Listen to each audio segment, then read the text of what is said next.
మనల్ని పిలుస్తున్నారు. వాడే మిన్నల మురళి అంట. అందరూ అనుకుంటున్నారు. ముందు మీరు బయటకు వచ్చేయండి రా. అయినా ఇదంతా నేను నమ్మను. అయినా కానీ ఆవిడ స్నానం చేసే కాడ అసలు ఏంటంటావు? ఈవిడేమో ఆ టైంలో ఇంకెవరు లేదు.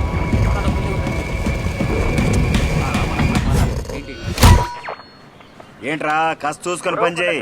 భలే పట్టుకున్నావురా, లేదంటే నీ ఫోటోకి దండ పడేది. టీ చెప్పి ఎంతసేపు అయిందిరా? నేను కూడా టీ తాగుతున్నా. సరే గానీ కొంచెం ఉండు, నేను చెప్పే విషయం ఉంది, జాగ్రత్త విను. అదొక్కటి మాత్రమే కాదు, ఇంకా చాలా మ్యాటర్ ఉంది నా దగ్గర. ఆ అమ్మాయి క్యారెక్టర్ గురించి ఎలాంటిదో చెప్పాలంటే ఆ ఒక్కళ్ళే కాదు,